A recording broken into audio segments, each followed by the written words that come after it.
Assembly میں. اس کے بعد ہم لگاتار کبھی اگر تمام پولیٹیکل پارٹیوں نے کسی غیر آئینی طریقہ کار کو سامنے رکھتے ہوئے الیکشن میں حصہ نہیں لیا تو ہم ان کے ساتھ رہے ہیں. لیکن جمہوریت کی بحالی، آئین کی بالادستی کے لیے اگر کسی نے جدوجہد کی ہے تو ہمیں بھی اس جدوجہد میں اپنے سے انہوں نے پیچھے نہیں پایا ہوگا. تو ہم جدوجہد کر رہے ہیں، ہم نہیں چھوڑنا چاہتے. ہاں اگر کوئی ہمیں اس سے باز رکھنا چاہتا ہے تو پھر وہ کھل کے سامنے آئے، کسی کے پیچھے نہ چھپے. اس دن بھی میں نے کہا تھا نا، کسی کے پیچھے نہ چھپے. بڑی قوتیں نظر آ جاتے ہیں. سردار صاحب، اس ٹائم جو صورتحال ہے ملک کی، ایک بڑی سیاسی پارٹی کے رہنما کی وجہ سے آپ اس کو کس نظر سے دیکھتے ہیں اور اس کا مستقبل کیا ہوگا؟ دیکھیں، ملک کی یہ صورتحال ایک دن یا میں نہیں بگڑی.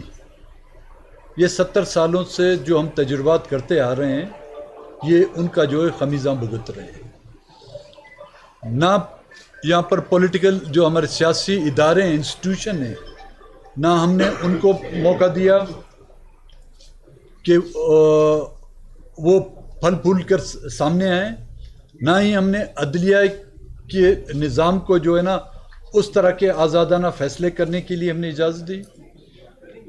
آپ کے میڈیا کو کئی ایسے قوانین نافذ کر کے ان پر بھی قدغن لگا دی گئی ہے.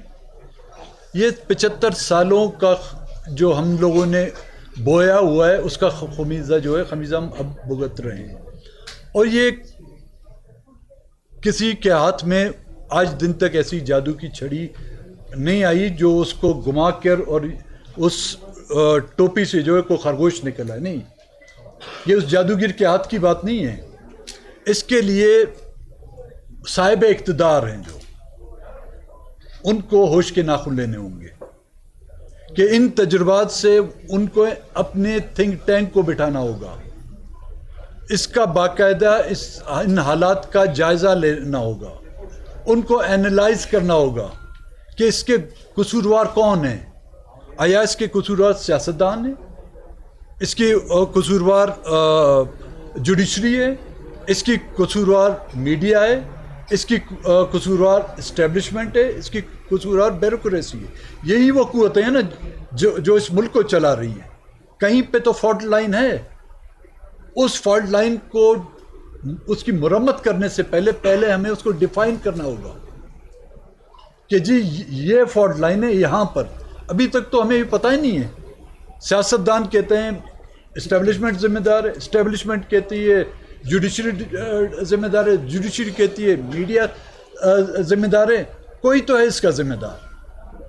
جب تک کہ ہم لوگوں نے کھلے دل سے جو ذمہ دار ہیں وہ اپنی ناکامی، اپنی کوتاہیاں اور اپنی غلطیوں کا اعتراف نہیں کرتے، اور جو سیاستدان ہے یا کوئی اور بھی ادارہ ہے وہ کھل کر ان گناہ گاروں کو گناہ گار نہیں کہلاتے، ان کی خوف کی وجہ سے، ان کی ڈر کی وجہ سے، یا اپنی فائلوں کی وجہ سے، یا اپنی مراتوں کی وجہ سے وہ خاموش ہیں، تو یہ ملبہ جو ہے نا کسی ایک پر گرنے والا نہیں. یہ ملبہ گرے گا تو سب جو ہے اس کے نیچے دسیں گے. نہ میڈیا رہے گا، نہ جوڈیشری رہے گی، نہ اسٹیبلشمنٹ رہے گی، نہ سیاسی ادارے رہیں گے. آپ سے سوال کیا میاں صاحب کے حوالے سے، آپ نے ایک خالی وضاحت اس کے وہ جو آپ نے کہا میاں صاحب کے حوالے سے سوال ہوا، آپ نے کہا کہ میرا اپنا پتہ نہیں ہے میں کب چلا جاؤں. یہ آپ نے غیر رسمی طور پہ کہا ہے یا آپ کو ایسا لگ رہا ہے کہ ایسے حالات پیدا کیے جا رہے ہیں کہ آپ جلا وطن ہو؟ دیکھیں، حالات تو یہ پیدا تو کیے جا رہے ہیں، پتہ نہیں جلا وطن کیے جاتے ہیں، جلا دنیا کیا جاتا ہے، یہ تو میں نہیں کہہ سکتا. کوششیں تو ہیں ان کی، لیکن ہم تو ان کا مقابلہ کریں گے. جی عطا ان کا مقابلہ کریں گے کہ اپنے لوگوں کو اور اپنی عوام کو اور اپنے پولیٹیکل ورکروں کو یہ تنہا نہیں چھوڑیں گے. جیل میں بھی ساتھ رہے ہیں پچھلے ادوار میں، ریل میں بھی ساتھ رہیں گے. مشوانی صاحب، گزشتہ 5 برسوں میں کتنے لاپتہ افراد جو ہے بازیاب ہو گئے، ان کی کوششوں سے؟ جی جب اب ان کے ساتھ اتحادی تھے اس وقت میں نے پہلے بھی کہا 450 کے قریب بازیاب ہوئے تھے، اور اسی دوران تقریباً 1500 کے قریب لاپتہ کیے گئے تھے. ابھی جو